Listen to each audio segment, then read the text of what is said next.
Hi everyone, I'm Rincey and this is Rincey Reads. Today I'm going to be talking about some of the books that I have on my TBR or my to be read shelf. I've seen Olive from a Book Olive as well as Bex from Get Bookish do their 10 most popular books on their TBR videos recently. I will link to both of those so you guys can check those out if you are interested. And when I had originally seen Olive's, I was like, oh, that's kind of like a fun idea. I should do that. And then I saw Bex do it recently and it sort of just reminded me that I wanted to do this video.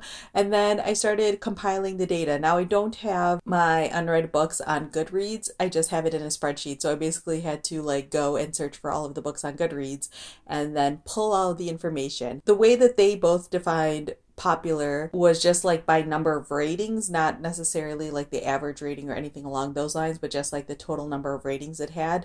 So I was doing the same thing and I pulled the ratings for all of the books that I have unread on my shelf, physical books. And as I was going through it, I realized that I found the least popular books to be kind of more interesting than the most popular books. But then I started thinking about it some more and I couldn't tell if it was just me being kind of a weird hipster type person who wanted to talk about all of the obscure books I have on my shelves as opposed to talking about all of the popular books that I have on my shelves. And so I put it out to you guys, or at least some of you guys. I posted on both Twitter and Instagram asking you guys which video you would be more interested in doing, and surprisingly least popular one, which I wasn't expecting. I figured most people would be interested in the most popular books. So I'm very glad that my audience is as much of a hipster as I am. And I'm also now realizing that it's very funny that I'm talking about all of this while wearing my Holden Caulfield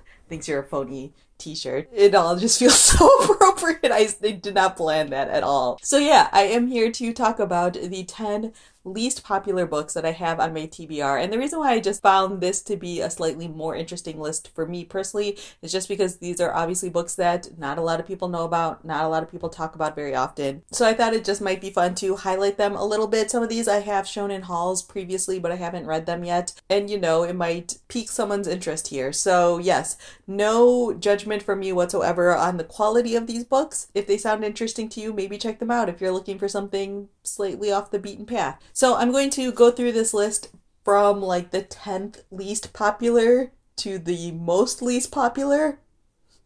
That was a terrible way to phrase it, but I think you know what I mean. I'm basically going from out of these 10, which one is the most popular to which one is the least popular or has the least number of ratings on Goodreads. So yeah. Oh, another thing I should mention is that I did not include any unpublished books on this list just because obviously if it hasn't been published yet, it isn't very likely to have that many ratings. A handful of the books that are published on here have been published relatively recently, so that's also another reason why it doesn't have quite as many ratings. All right, now the first book that I have on the list is Too Close to Breathe by Olivia Kiernan.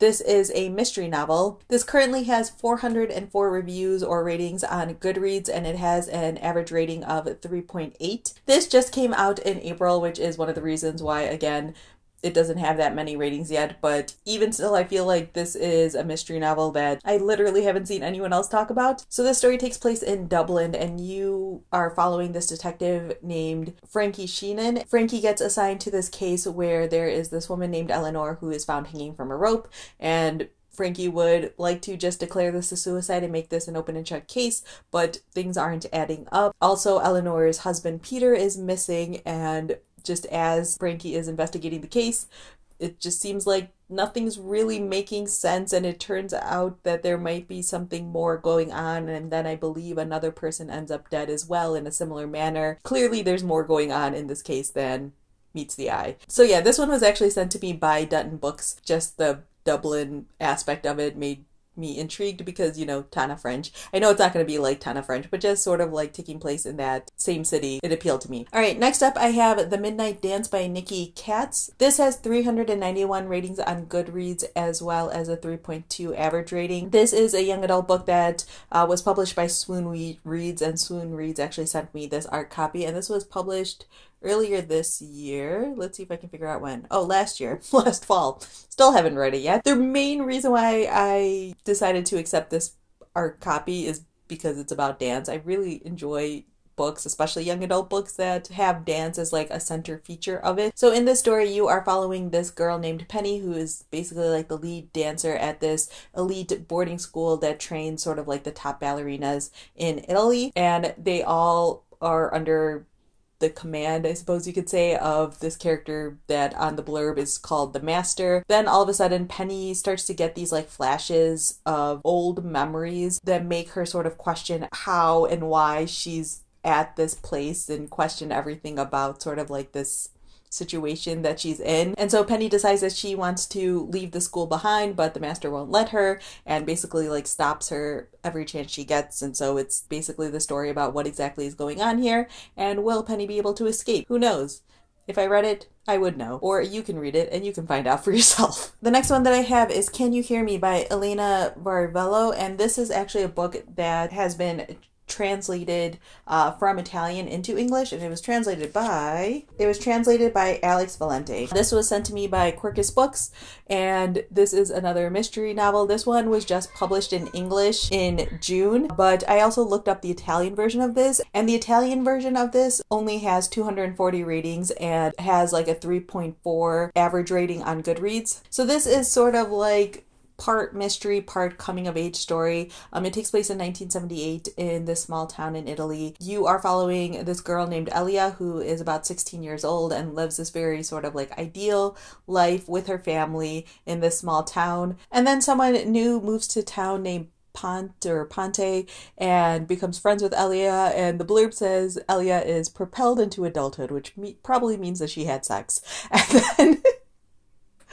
And then there's also like a storyline with Elia's father, who gets laid off from his job and gets like propelled into darkness, and things suddenly unfold from there. So yeah, if you're looking for books in translation and want something slightly different, this one seems like slightly less like literary, and that's not meant to be offensive, but I feel like a lot of time books in translation seem like so like heady, and so this one feels like it's slightly more like suspenseful and thrillery. Which, all right, next I have another book in translation, and it's one I just picked up a couple of weeks ago. If you follow me on Instagram, you will have seen this. It's the Iliac Crest by Cristina Rivera Garza and translated by Sarah Booker. This currently has 238 reviews on Goodreads and has an average rating of 3.7, and that's the English version, has that many ratings. I actually didn't look this one up in Spanish to see how popular it was there, so it's possible that this is a very popular Spanish book and I would have no idea. On the front, it has a blurb from Yuri Herrera, which is part of the reason why I picked it up, but also just it sounds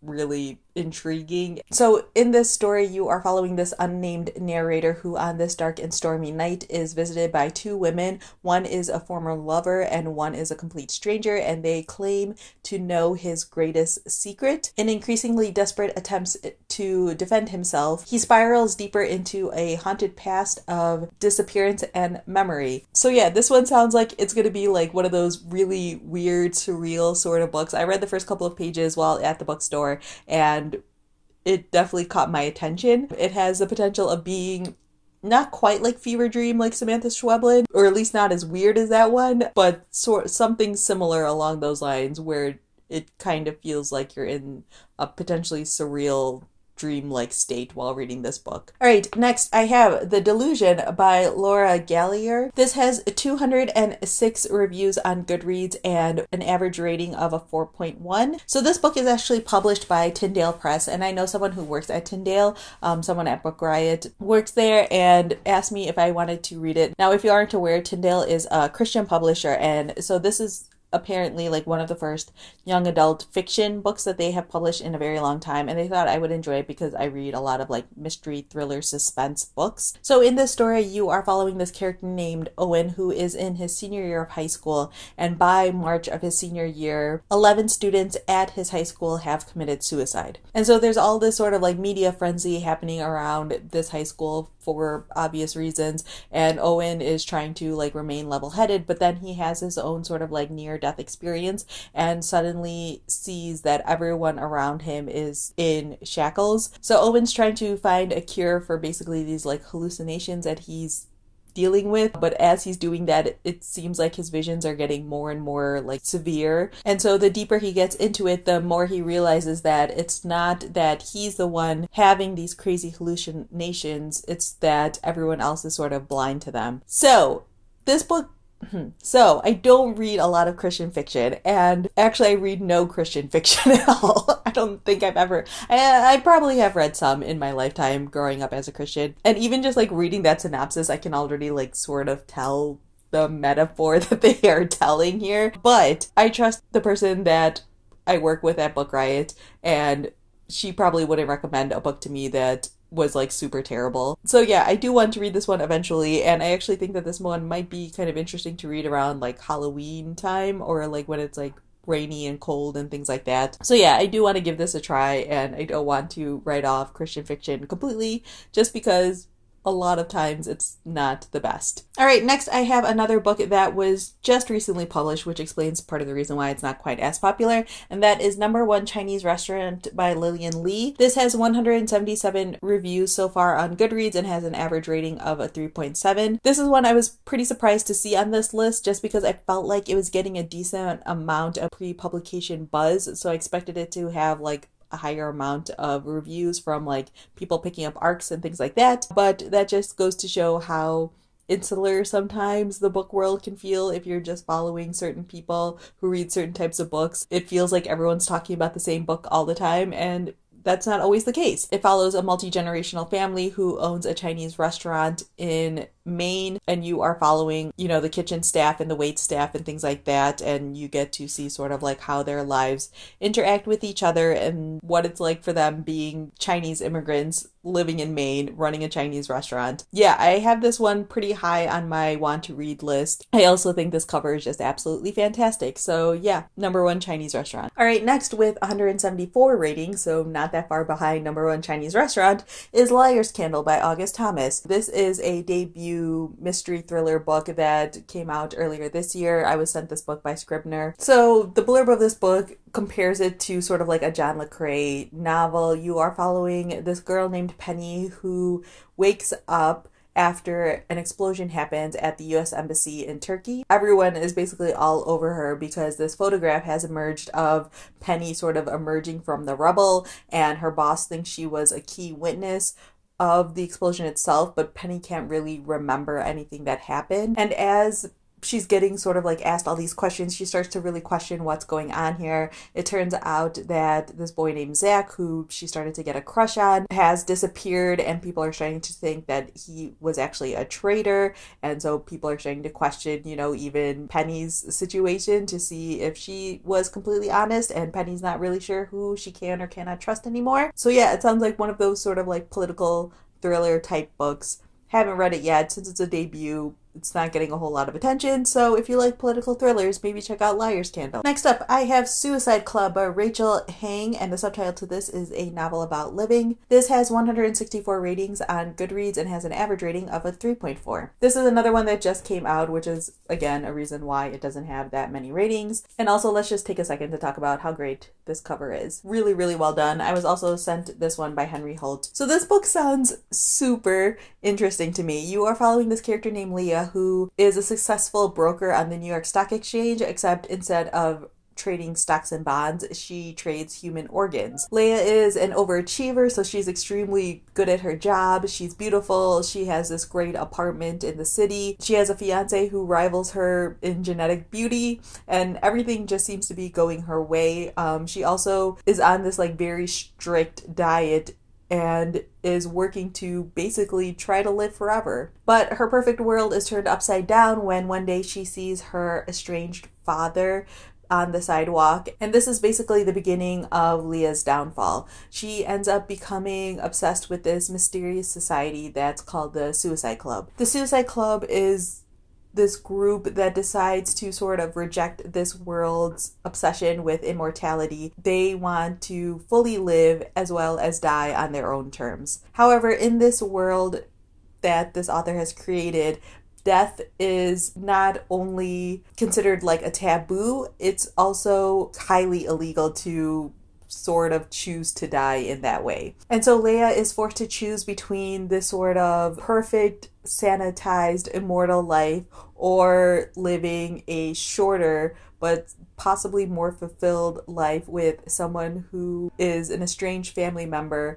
and probably the only family that she has left. So yeah, this sounds like the sort of like utopian dystopian world situation. I'm very intrigued to see sort of like how they treat things like life and death and sort of the discussions around that. So yeah, that's called The Suicide Club. All right, next up I have We Are That Young by Preeti Taneja. I probably completely killed that. This was published by Galley Beggar Press in the UK, and this was sent to me by the publisher, and this actually just recently won a small award as well. So the reason why I got this from the publisher or accepted the pitch after they pitched me is because this is basically a retelling of King Lear, but it takes place in India. Also, this has 133 ratings on Goodreads and an average rating of a 3.8. So to be completely honest, I don't know that much about the details of this story outside of that small pitch, and I kind of want to keep it that way. So if you are interested in a King Lear retelling that takes place in India, check out We That Are Young.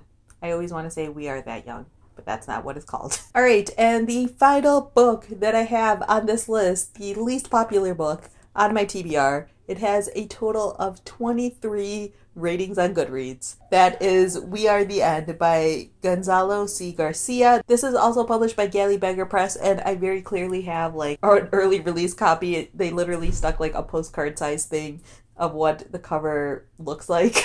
So in the story, you are following this character named Tomas, who is a game designer, and his girlfriend has recently left him and went all the way to Antarctica. And Tomas's life is just completely falling apart. He has great ideas, but he can't follow them through. He also works at a university where he spends most of his time hiding under a desk. The band that he used to play in is doing annoyingly well. He drinks coffee with a straw straight from the pot because he can't seem to find a clean cup. So this sounds like one of those sort of like funny literary fiction books, which I haven't picked up yet because funny books are always very hit or miss with me. But it sounds like a book that explores things like finding your place in the world, finding your purpose. And it also takes place in Chile and, you know, is something different and clearly not very popular.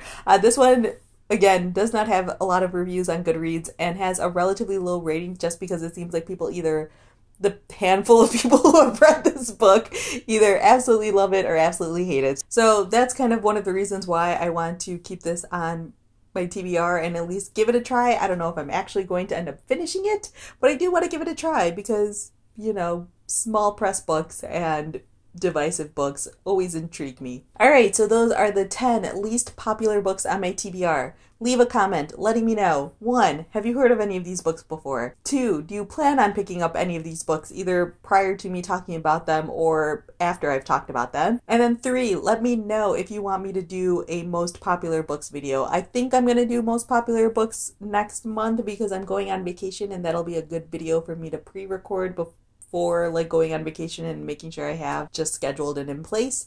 But yeah, let me know if you actually want that or not. I also could potentially do this based on like average Goodread ratings and do like the most and least popular books sort of based on that, or most and least loved, I suppose it would be more like. So leave a comment letting me know if you would be interested in that. So yeah, that's all I have for now, and thanks for watching.